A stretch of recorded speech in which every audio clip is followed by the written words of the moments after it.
Lucas 2, a partir do verso 8.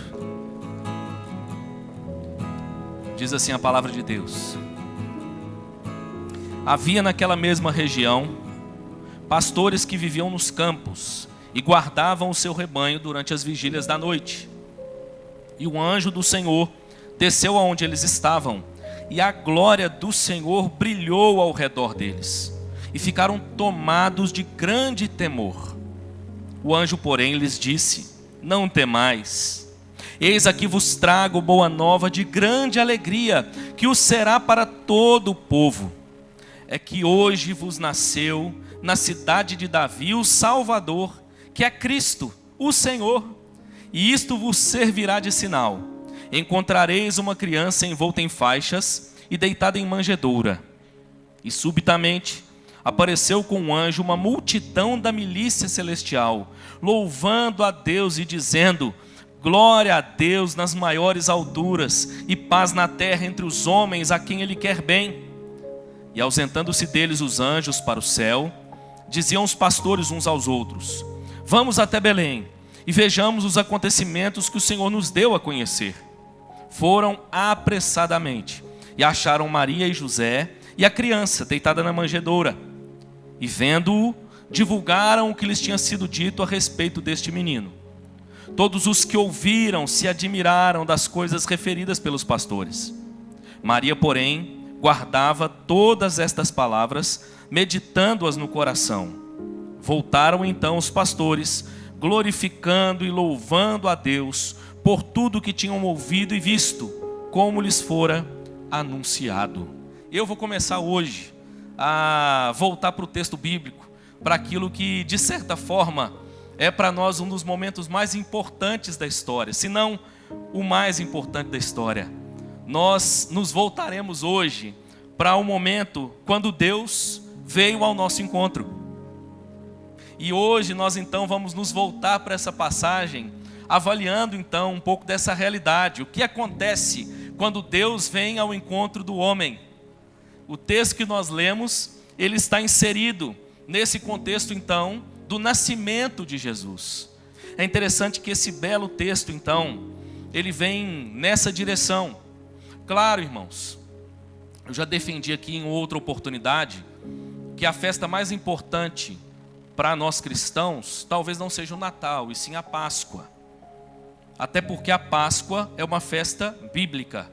E Jesus, numa noite de Páscoa, ele então sentou-se com seus discípulos e ele se apropriou do sentido da festa e ele disse: Este é o meu corpo partido por vós, este é o meu sangue que é dado por vós. E ali ele institui a ceia do Senhor. Jesus então demonstra com isso que a grande libertação de Deus ao homem acontece não por ocasião do cordeiro que foi imolado lá no Egito no passado, mas quando o Cordeiro de Deus entrega a sua vida. Mas é claro, irmãos, o Natal também é muito importante para nós. Ainda que eu reconheça, e eu quero começar provocando a nossa reflexão nesse sentido, ainda que eu reconheça como autor da frase que até então é desconhecido, que disse certa vez que muitos celebram o nascimento de Cristo. É interessante essa expressão. Muitos celebram o nascimento de Cristo, mas poucos reconhecem o seu sacrifício. É interessante como todo o Ocidente se volta para essa festa, mas que nós não percamos de vista que essa festa tem o ápice quando esse menino, esse bebê que nasceu, ele então vai à cruz do Calvário. Mas nos voltando então para essa realidade específica do texto que nós acabamos de ver, nós então veremos algumas coisas interessantes. Nós vamos perceber que o nascimento, a vida e morte de Jesus, eles foram atestados por grandes historiadores do passado, tanto historiadores judeus como historiadores não cristãos. Esse acontecimento, na verdade, ele marcou a história. Nós temos, por exemplo, no passado, Plínio, Suetônio, Luciano, que eram historiadores, grandes historiadores não cristãos e que atestam o nascimento de Cristo. Nós temos o mais famoso entre os judeus, historiadores, Flávio Josefo, também atestando o nascimento de Cristo. E a passagem que nós acabamos de ver, irmãos, de ouvir, de ler, ela nos dá alguns detalhes. Claro que nessa noite eu não vou me debruçar sobre todos eles, não teria mesmo tempo para fazê-lo. Quero me ater aqui especificamente a um dos grupos que foi visitado por Deus por ocasião do nascimento de Jesus, e aqui trazer algumas implicações e aplicações para a nossa vida e para a nossa realidade. E o grupo sobre o qual eu quero me debruçar, e você deve ter percebido, porque eles são mencionados o tempo todo, do verso 8 ao verso 20, são os pastores. Quem eram os pastores aqui mencionados? Os pastores aqui mencionados não eram pastores como eu e o pastor Luciano. Essa nomenclatura cristã que nós utilizamos para nos referir àqueles que cuidam, que servem o rebanho de Jesus Cristo. Aqui eram pastores de ovelha mesmo, de animais. Esses homens, eles viviam, como diz o texto, perto de Belém. Estudando um pouco o texto, nós vamos descobrir que provavelmente esses homens eram contratados dos grandes líderes do templo para cuidar, para preparar os cordeiros para o sacrifício. Eram homens humildes, homens simples. Esses homens, inclusive, eram vistos como uma classe das mais baixas entre as pessoas nesse contexto. Para você ter uma ideia, um pastor de ovelhas nessa época era comparado a um publicano e um pecador. Eram tidos como homens brutos, incautos, sem cultura, sem preparo. Eram homens que cuidavam dos animais que seriam sacrificados, mas justamente porque lidavam com toda a sujeira do rebanho, eles sequer tinham acesso ao templo para participar do sacrifício. Pense numa realidade triste e cruel. Aqueles que preparavam os animais para o sacrifício não podiam participar do sacrifício que era oferecido no templo. Esses eram os pastores para os quais o texto diz, ou sobre os quais o texto diz, que o Senhor veio e os visitou. É interessante que quando nós olhamos então para esse texto, talvez nós nos lembremos de alguns movimentos ao longo da história, talvez da história recente, que atribuem a uma espécie de encontro do homem com Deus. Só com esse título que eu dei, talvez você já tenha lembrado um deles. Eventos, cerimônias, algumas coisas que são organizadas por algumas instituições, inclusive cristãs, com vistas a produzir um encontro com Deus. Tem até uma canção antiga bonita, que declara, né? Eu marquei um encontro com Deus, nesse santo lugar de oração. Mas a questão é, aqui não é um movimento do homem para Deus, é um movimento de Deus para o homem. Nós podemos forjar com aquilo que nós temos uma tentativa de encontro com Deus, mas o que a Bíblia nos diz é que não havia possibilidade de encontro com Deus, a menos que Ele viesse ao nosso encontro. A Bíblia diz que por causa do pecado, nós estávamos separados de Deus, afastados de Deus. Não havia mais comunhão entre homem e Deus. Mas a Bíblia diz que o muro de separação, ele foi desfeito, não por aquilo que nós produzimos, mas porque Deus veio ao nosso encontro.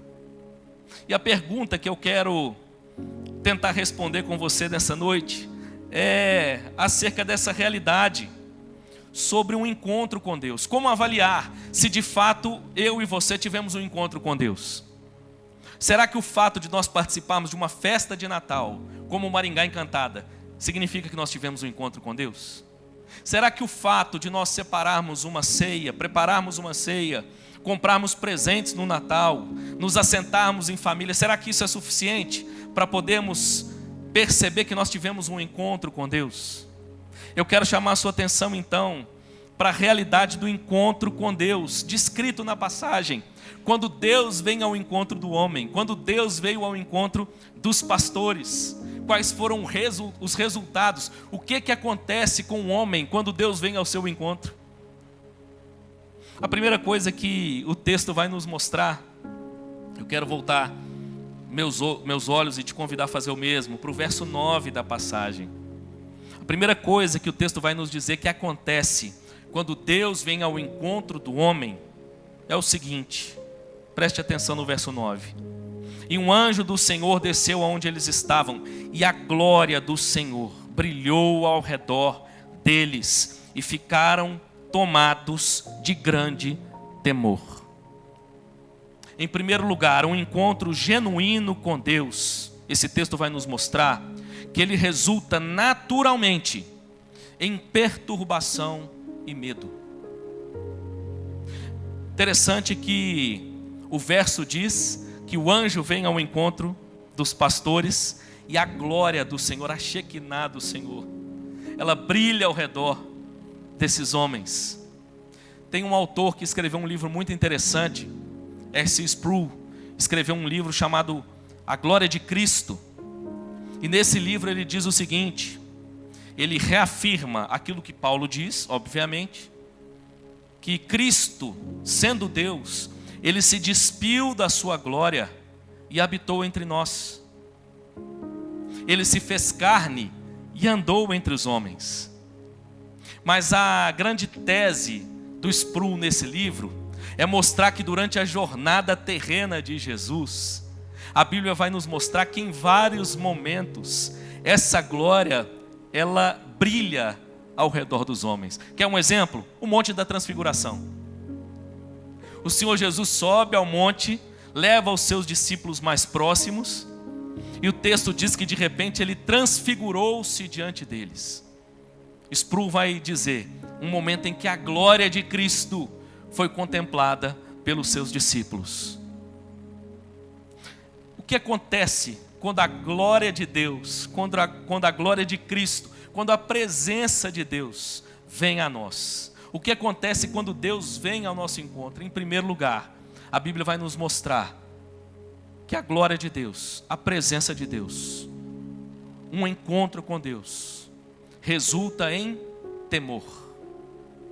O texto diz que a primeira coisa que aconteceu com esses homens foi um profundo temor. É interessante que se você der um salto rápido na sua Bíblia, lá ainda no Evangelho de Lucas, para o capítulo 5, você vai perceber uma outra história muito interessante, a história da pesca maravilhosa. O texto vai descrever um momento em que Jesus então vem ao encontro de Pedro. O texto vai nos mostrar que Pedro, no verso 5, estava trabalhando a noite toda, e como um pescador profissional que era, provavelmente muito envergonhado, porque não tinha apanhado nada. Mas o Senhor diz para ele, joga aqui ao lado. E o texto diz que no verso 5, na parte final, Pedro vira para ele e diz assim, mas sob a tua palavra lançarei as redes. O texto vai dizer então que a rede volta cheia de grandes peixes, ao ponto de quase romper. E é interessante que no verso 8, depois dessa experiência com Jesus, olha o que o texto diz. Vendo isto, Simão Pedro prostrou-se aos pés de Jesus, dizendo, Senhor, retira-te de mim, porque sou pecador. A primeira coisa que acontece com o homem, quando Deus vem ao seu encontro, é consciência da sua condição. E a consciência da nossa condição gera no nosso coração temor. Meu irmão, temos vivido numa geração de pessoas onde o temor tem se tornado um assunto de luxo.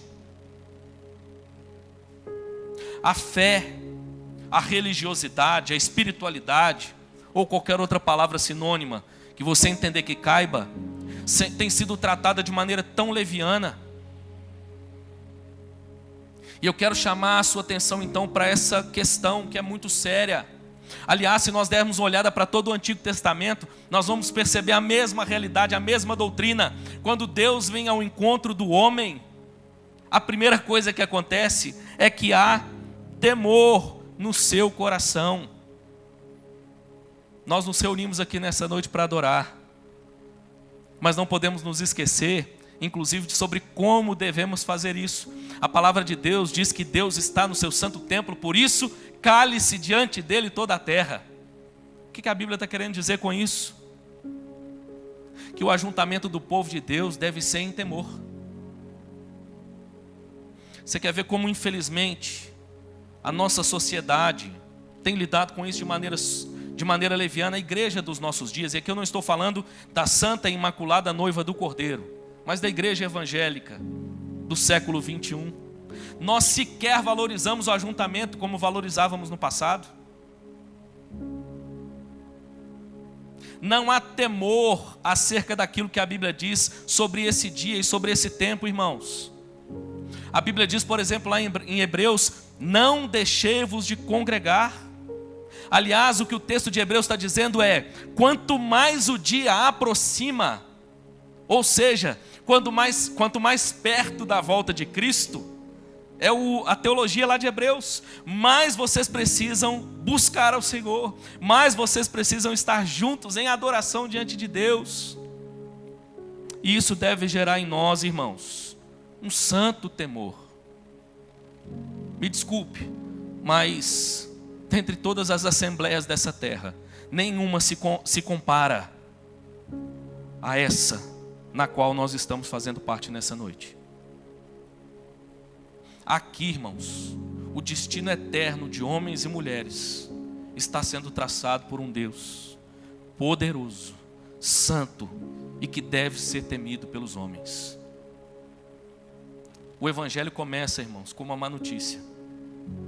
O Evangelho começa nos convidando a olhar para dentro e percebendo que nós somos pecadores e precisamos desesperadamente de perdão e graça.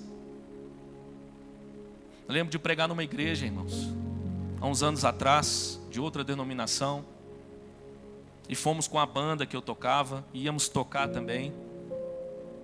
Estávamos passando as músicas, como os meninos fazem aqui, antes do culto começar, e uma das canções falava sobre arrependimento. E eu me lembro de um líder da igreja chegar para nós e pedir para tirar a música do repertório. E o argumento dele era: porque hoje nós experimentamos a graça, então nós não precisamos mais nos arrepender. Eu confesso, irmãos, que eu não fiz o que eu tive vontade naquela hora. A minha vontade era pegar tudo, guardar e ir embora para casa. Porque a minha impressão é de que eu estaria nas próximas horas perdendo meu tempo.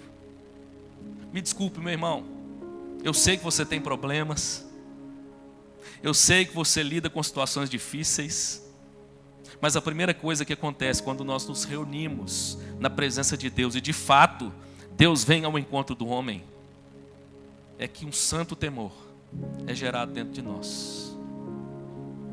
Que Deus nos dê a graça, irmãos, de participar de um momento tão sublime como esse e sair daqui transformados. Amém? Deus nos trouxe aqui para isso. Mas a transformação que eu e você precisamos, ela é evidenciada quando Deus gera em nós, em primeiro lugar, um santo temor. Que Deus nos livre de levarmos o Evangelho de maneira leviana, reunindo semana após semana,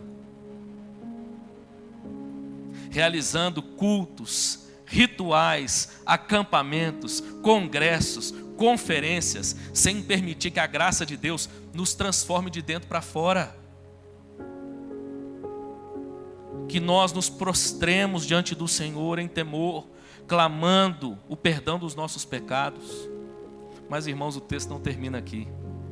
E a beleza desse texto é que na sequência, olha o que ele diz. Volte lá comigo no capítulo 2, por favor. O verso 9 então diz que eles estavam muito temerosos. Mas olha o que vem na sequência no verso 10. O anjo, porém, lhes disse: não temais, Eis aqui vos trago boa nova de grande alegria, que o será para todo o sempre. A realidade humana, irmãos, é como diz Isaías 6. Quando ele vê o Senhor assentado num alto e sublime trono, ele percebe toda a dinâmica do que está acontecendo ali.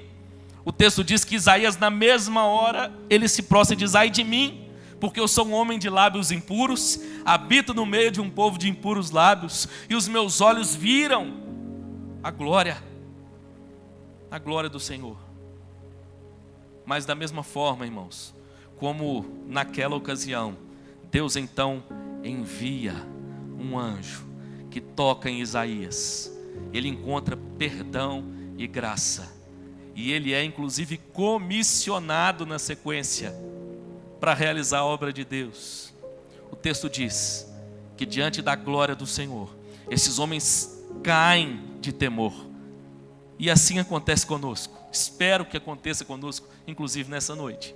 Mas ao mesmo tempo, irmãos, o nosso Senhor nos visita com graça. O nosso Senhor nos visita com boas novas de grande alegria.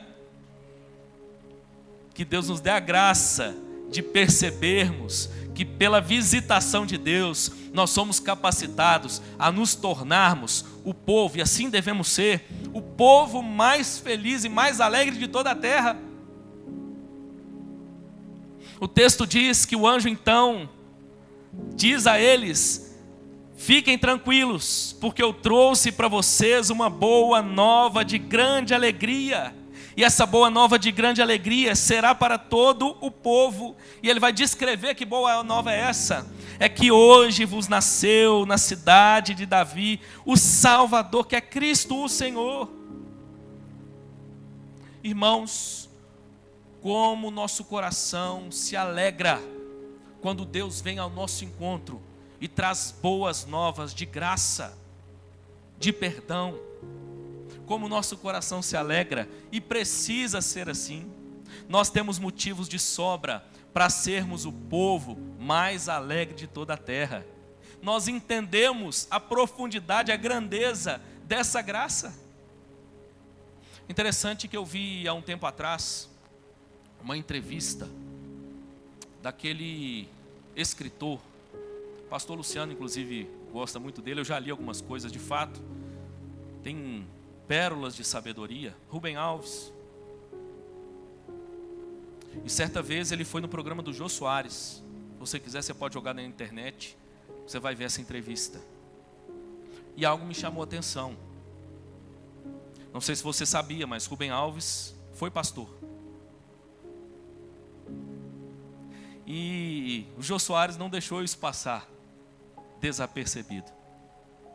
E ele fez a ele uma pergunta, longe de toda a complexidade que eu poderia trazer sobre o fato, mas algo que ele disse me chamou a atenção. Ele perguntou para ele qual era o motivo dele não frequentar mais uma igreja. E ele disse: é porque eu descobri que o ambiente religioso não é muito propício à alegria. E eu sou alguém que celebro e festejo e me alegro. Então eu percebi que esse ambiente não era para mim. Me desculpe, Rubem Alves, que disse muita coisa boa, mas nisso aí ele escorregou com os dois pés. Talvez essa foi a realidade dele e o lugar onde ele esteve, num determinado momento em que esteve. Me desculpe, meu irmão, escorregou com os dois pés. Sabe por quê? Porque ninguém tem maior motivo para se alegrar e celebrar do que o povo de Deus. Meu irmão, celebre a vida, celebre a ressurreição. Está tendo guerra em Israel? A gente chora, a gente lamenta, mas não se esqueça da graça de Deus. Há um Deus que visitou a história da humanidade com redenção, e essa graça continua disponível a todos os homens. Essa graça nos alcançou, ainda que a história da humanidade, ainda que a nossa história pessoal pareça caminhar na direção do precipício, do caos, talvez algum problema que você enfrenta, uma enfermidade. Quando nós contemplamos a visitação de Deus e percebemos que Deus nos visita trazendo graça, meu irmão, o nosso coração se alegra, e essa alegria transborda dentro de nós. Me lembrei de uma outra experiência que eu vivi. No ano de 2012, tive a oportunidade de sair do Brasil pela primeira vez. Estava no casamento da minha irmã em Londres. Lá a cultura é a seguinte: um casamento geralmente senta a família do noivo e a família da noiva. Tem coisa bonita na cultura inglesa. Como eu disse hoje de manhã, não é melhor nem pior, é diferente. Toda cultura tem coisa boa e tem coisa ruim. Mas tem coisa boa na cultura inglesa.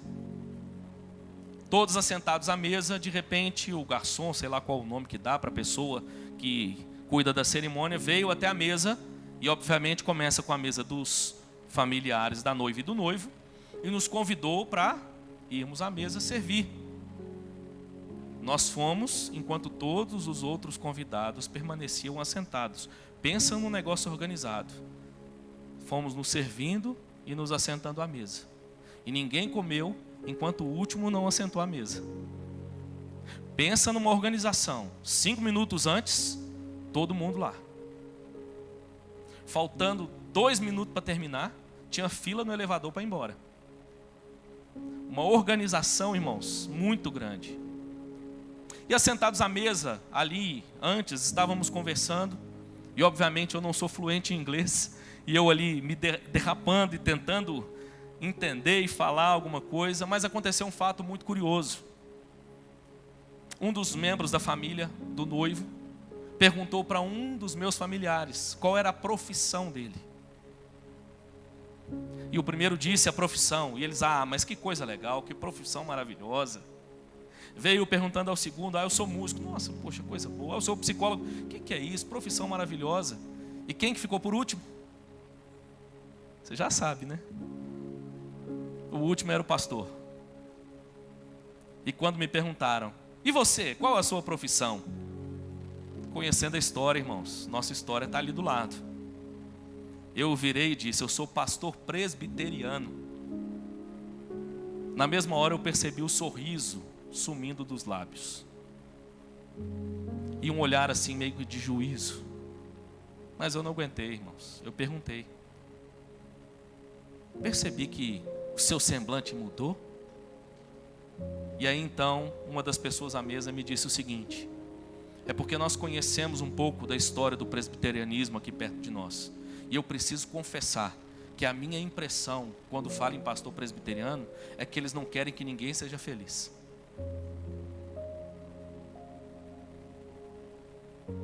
E eu alegre na mesa, irmãos, não perdi a oportunidade, pois você acabou de conhecer um pastor presbiteriano diferente. Irmãos, nós temos motivo para celebrar. Ninguém tem mais motivo para fazer festa do que nós.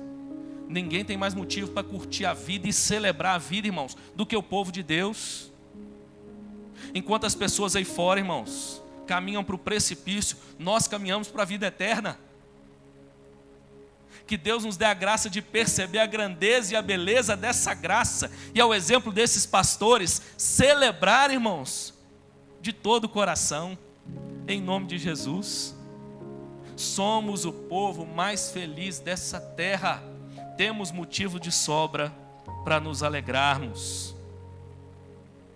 É interessante, irmãos, que no primeiro momento nós ouvimos falar de temor. Talvez aqui a ideia te leve a pensar num sentido de uma espécie de guerra dentro de você, guerra com os pecados, guerra em relação a si mesmo, guerra em relação ao próximo, guerra em relação a Deus. E talvez, pode ser que você já até resolveu parte dessa guerra. Mas me lembrei de uma frase de Warren Wiersbe muito interessante.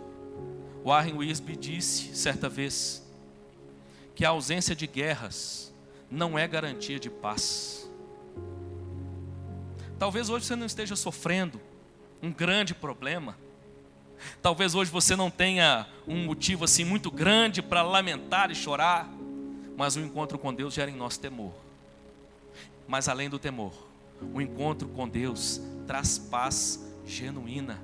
A paz que só Cristo, que só o Evangelho pode trazer. Meu irmão, essa paz está disponível para você nessa noite.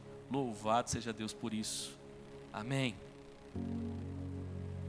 O anjo diz, verso 10: não temais, eis aqui vos trago boa nova de grande alegria, que o será para todo o povo. Boas novas de paz. Verso 14. Essa era a canção dos anjos. Pensa num coral bonito. O texto diz que no meio da mensagem do anjo, subitamente, apareceu com o anjo um coral celestial, uma multidão da milícia celestial, louvando a Deus e dizendo: glória a Deus nas maiores alturas e paz na terra entre os homens a quem Ele quer bem. É possível experimentar paz. O texto está nos dizendo que quando Deus vem ao nosso encontro, Ele vem para oferecer paz.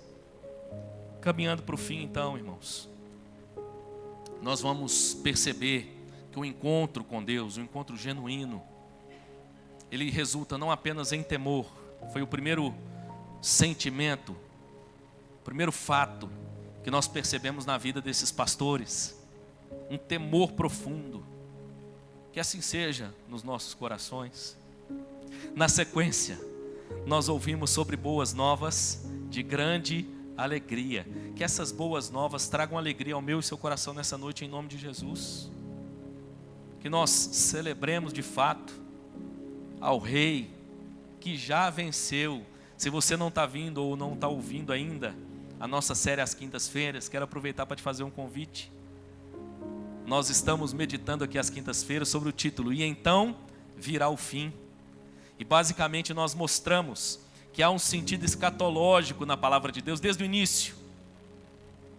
Mas quando nós pensamos em escatologia, há um sentido muito grande na vinda de Cristo. Ele veio a nós, Ele sofreu por nós e Ele ressuscitou. Isso significa que o grande propósito de Deus foi realizado, foi consumado na cruz do Calvário. Não é à toa que essa é uma das expressões de Jesus. Lá na cruz do Calvário, pouco antes de entregar o Espírito, a Bíblia diz que Jesus bradou: está consumado.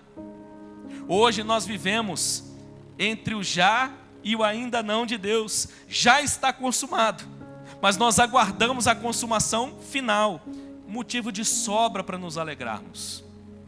Celebramos a vitória que já é nossa em Cristo Jesus. Mas em terceiro e último lugar, irmãos, o que esse texto vai nos mostrar é que o encontro genuíno com Deus resulta também em atitudes de adoração e serviço. Tem muita gente dizendo que teve um encontro com Deus, mas incapaz de servir. Tem muita gente dizendo que teve um encontro com Deus, mas não demonstra com o seu viver uma vida de genuína adoração ao Rei dos Reis. Se Cristo é o Senhor, se Ele veio a nós e marcou a história, é digno que Ele receba tudo de nós. É bonito, irmãos, porque o texto diz, no verso 11, não apenas que Cristo é o Salvador, mas Ele também diz que Ele é o Senhor. Pensa nessa cena, um bebezinho em uma manjedoura, um anjo celestial com um coral de anjos, e eles dizendo aos pastores, ou ele dizendo aos pastores: esse bebezinho que nasceu, na verdade é o Senhor de toda a terra. Ele é o soberano das nações. Os pastores entenderam isso.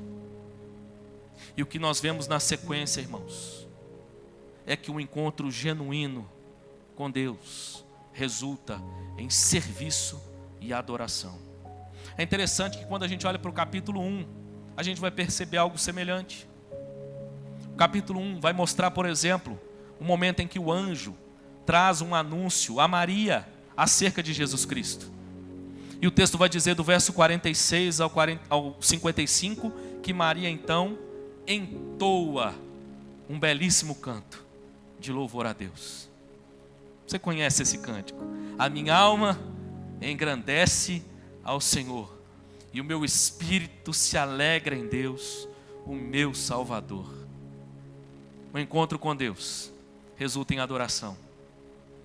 É interessante que o próprio verso 13 e 14 descreve para nós uma belíssima adoração. A milícia celestial. Final do ano chegando, nós teremos a nossa cantata de Natal. Belíssimo coral da IPVO, adorando ao Senhor com as suas vozes. E o texto diz que um belíssimo coral da milícia celestial, sabe o que ele fazia? Adorava a Deus, declarava a grandeza de Deus. Mas olha só que interessante. Na sequência, a partir do verso 15, o texto diz assim: e ausetando-se deles os anjos para o céu, diziam os pastores uns aos outros: vamos até Belém e vejamos os acontecimentos que o Senhor nos deu a conhecer. E o texto diz que eles foram apressadamente e acharam Maria e José e a criança deitada na manjedoura. Está chegando o Natal, daqui a pouquinho começa o corre-corre. Eu me lembro de Belo Horizonte. Natal ficava impossível. Dia 24, 23, irmãos, eu não saía para nada. Vou confessar aqui, eu falava com a Ingrid: faz a lista de compra. Brinquedo, comida, porque lá para o dia 21, 22 eu não saio mais. Um corre-corre, irmãos. Esse aqui foi o primeiro corre-corre de Natal, viu?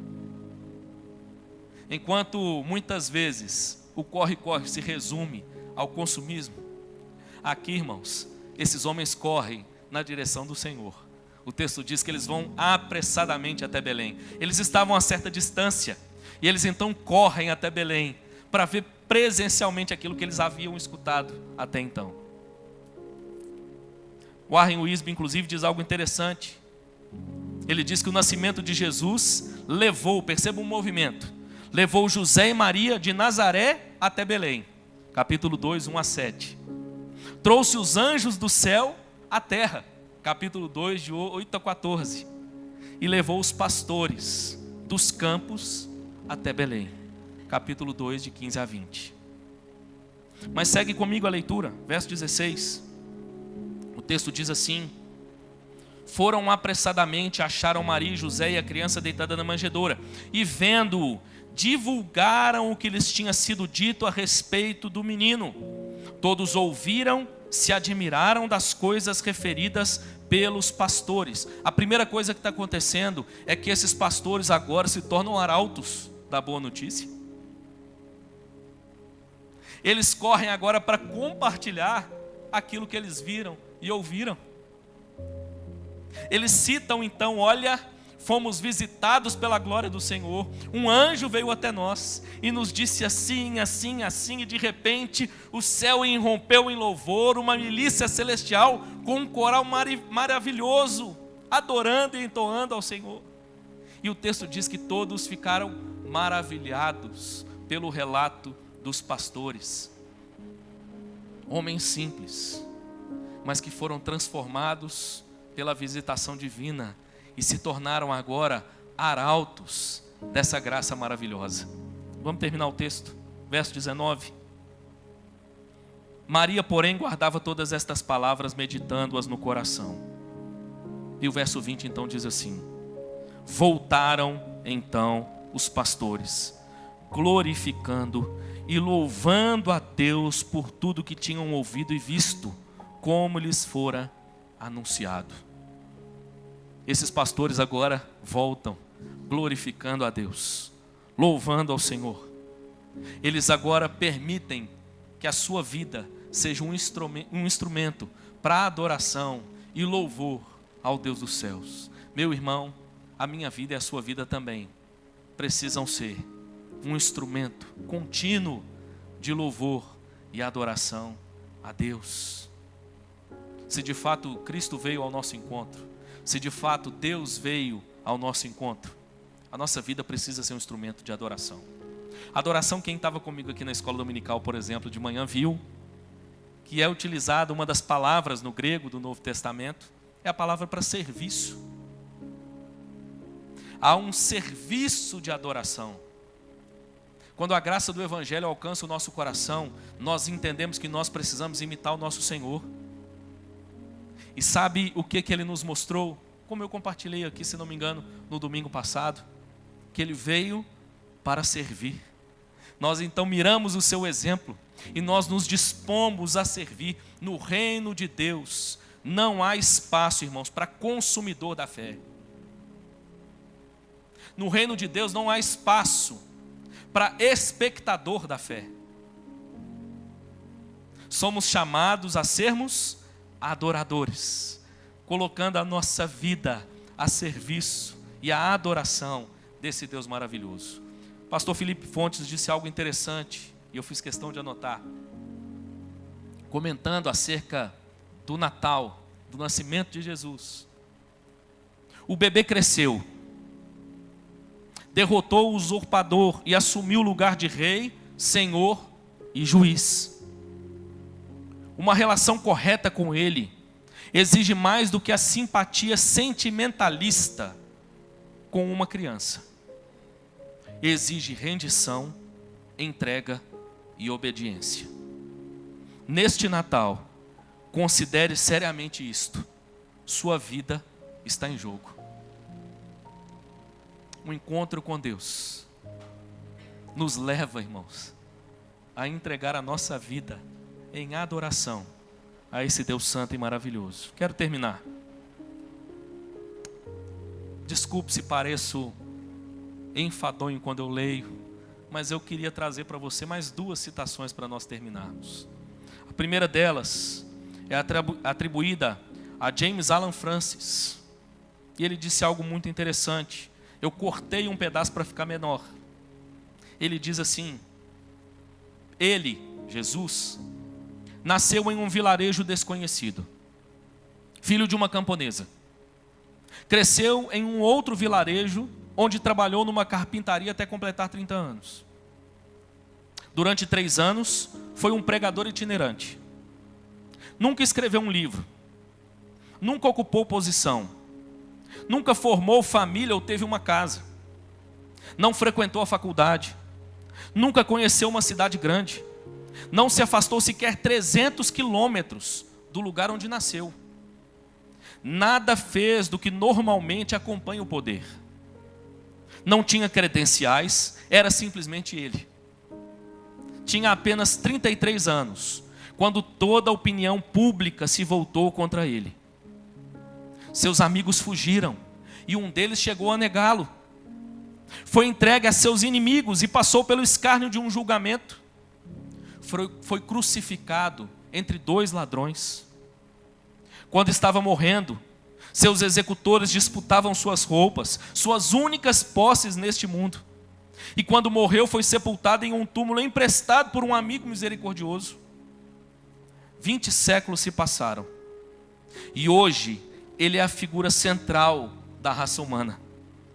Todos os exércitos que já marcharam, todas as frotas navais que já navegaram, todos os parlamentos que já existiram e todos os reis que já reinaram, colocados juntos, não influenciaram a vida do homem como essa vida solitária. Ele veio a nós, marcou história. Que haja em nós santo temor, que haja em nós uma alegria intensa. Nós temos mais motivo para nos alegrarmos do que qualquer outra pessoa que não conhece essa graça.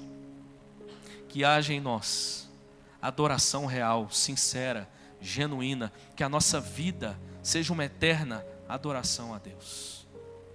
Termino com a última frase, essa do William Hendrickson, falando um pouquinho acerca do fato de que o nosso Senhor nasceu em uma manjedoura.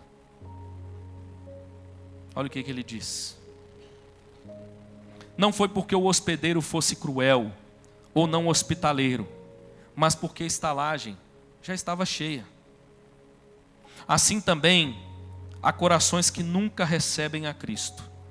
E isso não porque o odeiam definitivamente, mas simplesmente porque esses corações já estão ocupados por pensamentos de riquezas, honras, prestígio, prazeres, negócios, etc. Que não tem lugar para Jesus, nem tempo para refletir sobre sua vontade, nem desejos de deixar seu caminho para fazer o que lhe agrada. Ele veio numa manjedoura, visitou simples pastores. Isso deveria ser para nós um exemplo claro de que há lugar no nosso coração para Ele. Não importa o nosso pecado, a nossa condição, e que de fato haja em nós lugar para o nosso Senhor e Salvador. Quando Deus vem de encontro ao homem, santo temor é gerado, graça abundante, que nos leva a transbordar de alegria, a adoração sincera, intensa, genuína, completa, que de fato seja essa a nossa realidade diante de Deus, em nome de Jesus. Amém, meu irmão?